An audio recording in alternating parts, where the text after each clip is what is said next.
Wherever you sit, stand, whatever you touch, there is memory and transaction happening all the time. It must be a conscious process.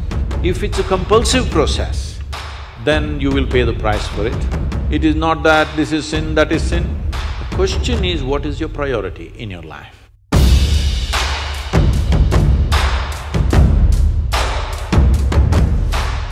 Sadhguru, how can a person stay committed to someone in a relationship? Is it natural to love someone and yet be sexually attracted to others? What should be the proper course of action that should follow, or how does one handle this?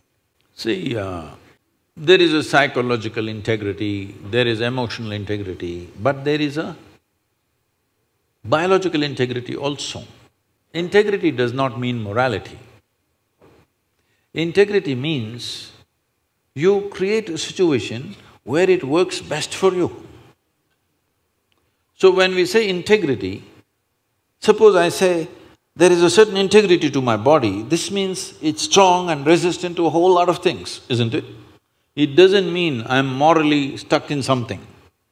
So I'm talking about… I want you to understand the word integrity in that context.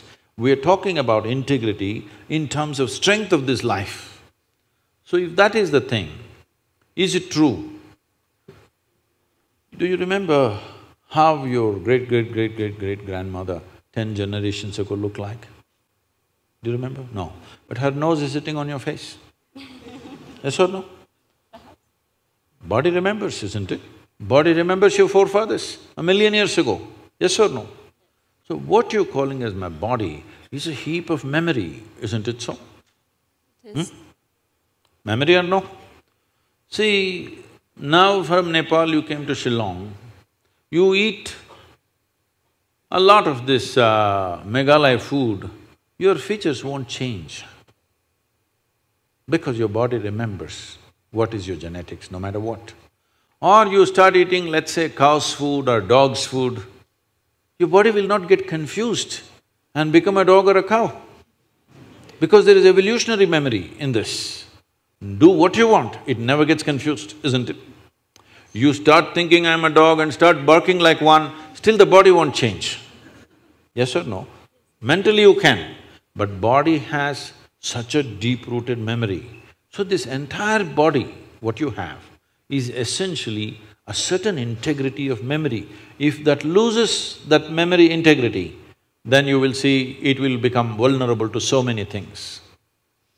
Now, the nature of the body is such that anything that you touch with a certain level of involvement will naturally absorb that memory. Not mentally, physically it'll absorb that memory. Traditionally in this culture we call this Runanubandha. You heard of such a word? Runanubandha. What this means is physical memory that you gather. Why people… you will see this with people, let's say in their home, they will go and sit in one place. This will usually the older people you will see, they want to go and sit in the same place. They won't sit in another place. Have you noticed this?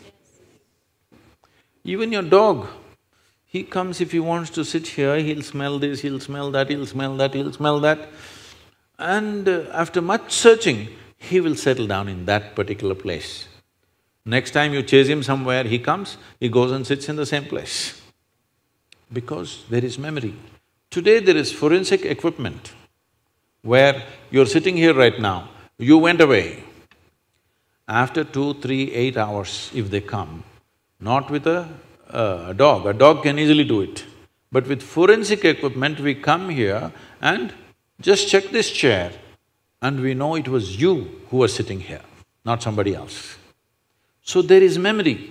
Wherever you sit, stand, whatever you touch, there is memory and transaction happening all the time. Well, you come from Nepal, in India also it's very much there, in south is very strongly there, north maybe it's become weakened.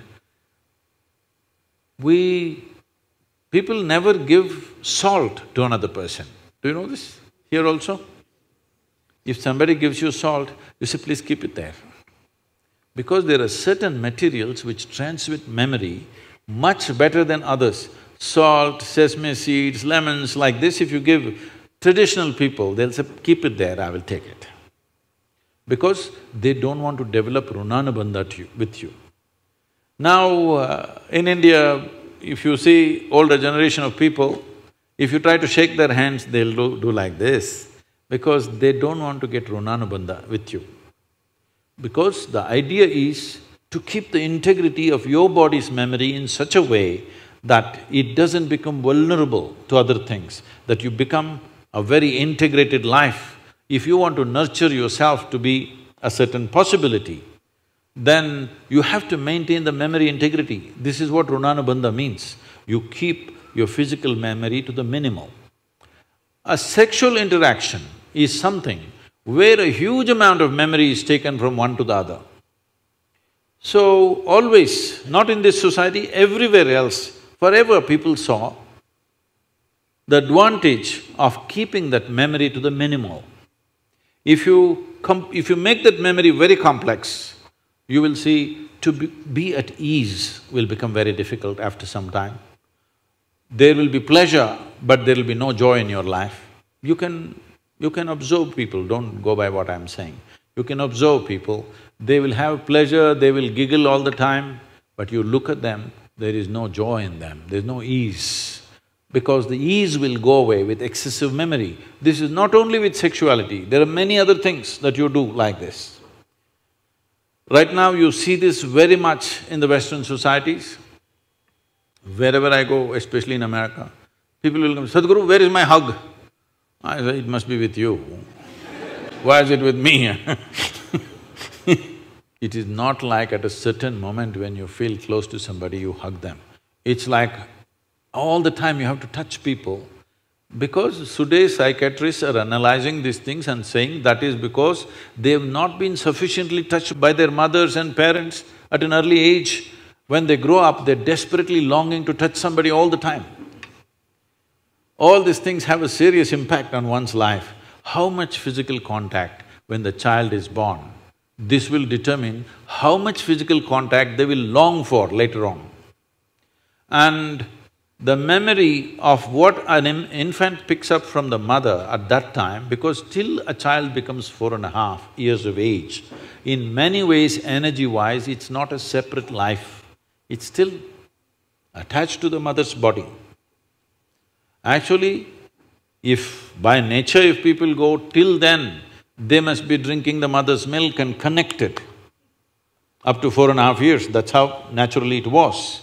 So, the energy doesn't mature. At that time, more and more memory that you get from the mother is better and better to strengthen this.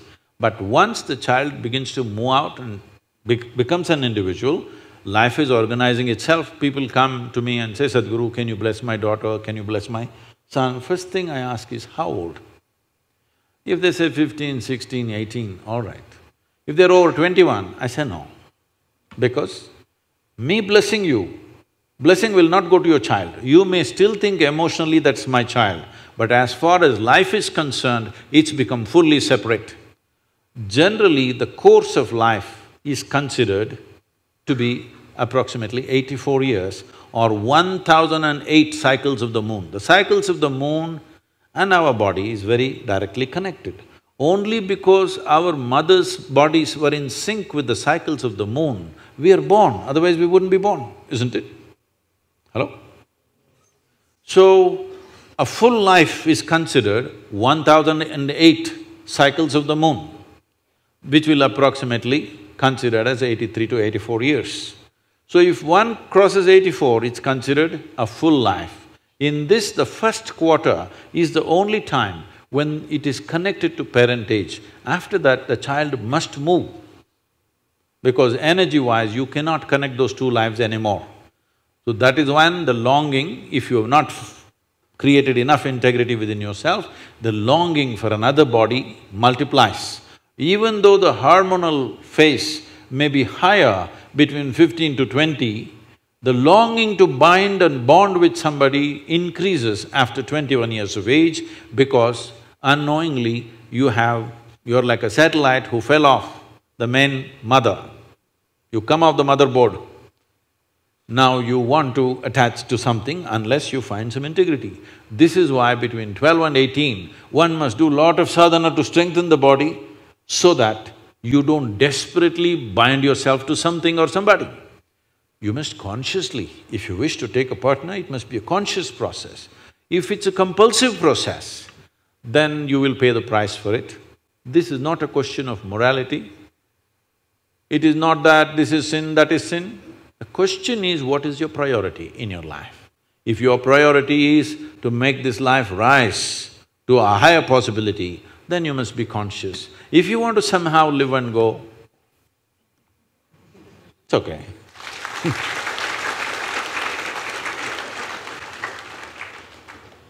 Thank you, Sadhguru. I'm sorry if I discouraged… You just answered my question, Sadhguru. Thank you so much for that.